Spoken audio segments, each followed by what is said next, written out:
Good morning. I am sitting in my car at 3 o'clock in the morning because this is what time I wake up. And if you see me at 7:30 at night, I am garbage and I need to sleep. Um, so I'm waiting for my coffee to warm up right now, but I wanted to talk to you about something that is specific in the car. Was for me anyway. I was smoking, right? Smoking in my car. Actually, this is just a straw, but that's actually important. And later on, if I don't know if you can see behind me, but there's car seats back there. And if you smoke in your vehicle and you have a child transporting in your vehicle, um, I want you to do something. I want you to pull over on the side of the road. Okay. I want you to read about third hand smoke. The chances are that you don't realize your car stinks. Okay. I know it sounds crazy, but I promise you, when people are smoking cigarettes, they really don't know how bad they smell. I mean, we do when we smoke our first cigarette, but you start to forget how bad they smell, and then you can't smell them anymore. So I want you to pull over on the side of the road. I want you to Google third hand smoke, okay? Especially if you got babies. And when you find third hand smoke, I want you to just read about it and absorb it. Not actually absorb it, that's for the kids.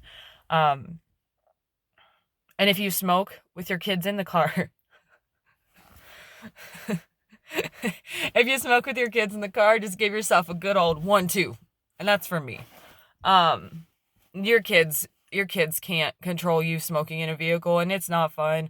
I remember how bad cigarette smoke smelled in the car with me in the back, my mom smoking, dad smoking, and that smoke is just coming back. And guess what I have? I have car sickness. I was throwing up in the car all the time, and people were just smoking in the car, and I was a little kid. It's disgusting.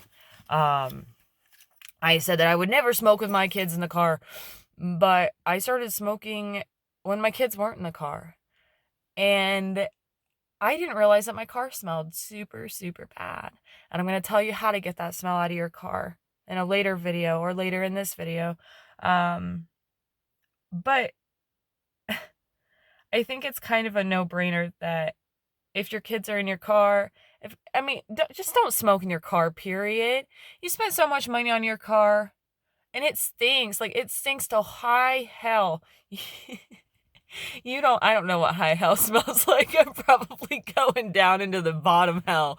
But it really does stink. And that's something that you don't hear about your first cigarette, okay? So you're smoking your first cigarette and you start to get this head high and you start to get a buzz and you're like, "Man, this is great." Eventually that buzz goes away and you don't feel it anymore. And what you're left with is smoking a cigarette that's not doing anything for you, literally anything, except for giving you a coping mechanism that isn't a real coping mechanism. You're getting an addiction and a dependency, and you don't know how to cope with life. It's just unhealthy in general. So we know that. Now, people keep asking me how I quit smoking.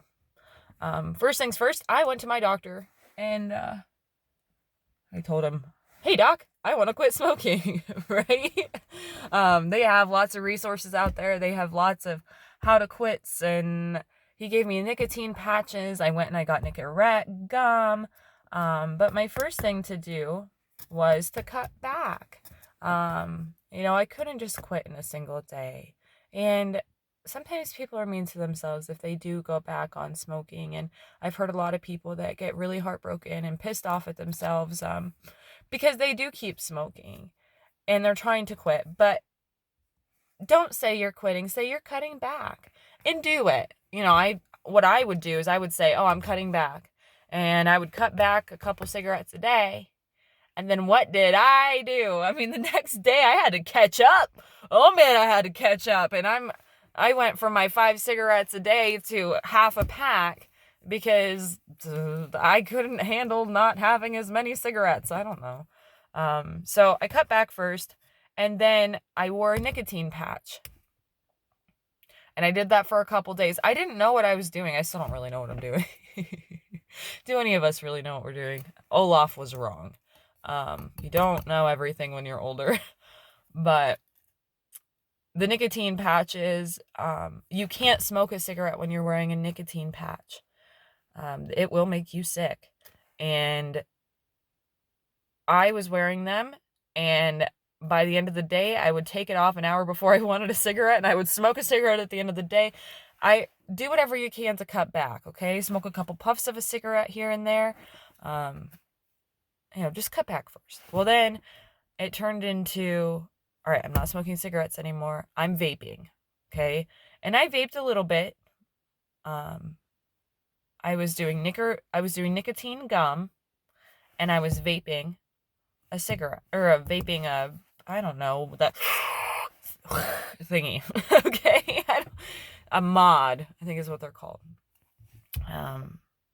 So I did that, and then I was pretty much done. So I quit relatively quick, because I realized what I did in my car, and I bawled my eyes out when I learned what I did to my kids in the car. The car that they weren't even in, that I was smoking in. It's real. It's out there, and it's very selfish to do that to the transportation vehicle that you put your babies in. Okay, so I did that, and then I was still vaping a little bit, just every now and then. I was trying to quit vaping, but I couldn't quit this. Having some, why? That's what I should have been doing in the beginning, just smacking myself in the face. I couldn't quit the habit of taking something and putting it to my mouth and breathing through it.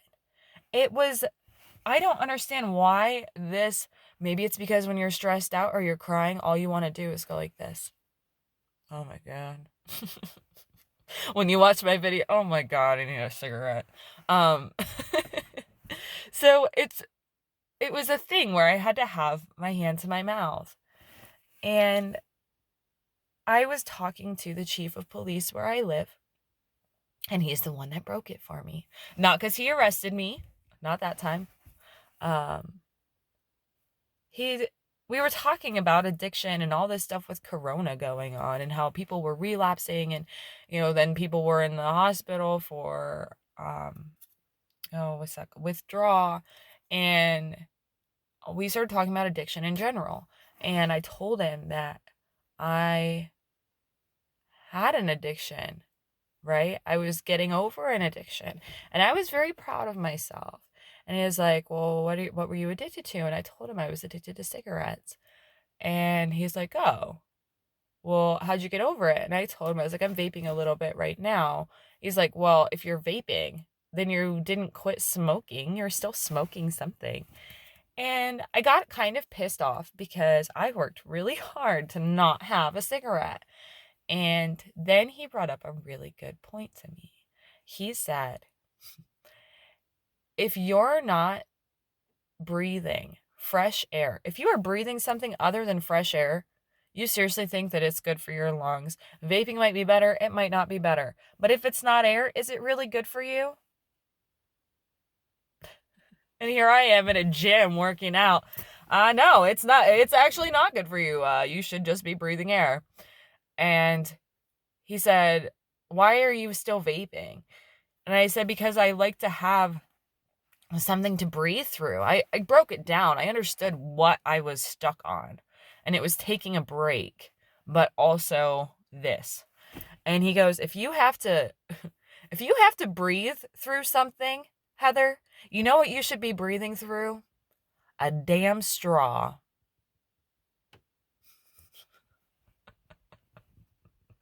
And I was pissed. I was kind of pissed off. I was like, really? Why did he say that to me? I'm not stupid. And then I took it literally, and I did. I started breathing through a straw.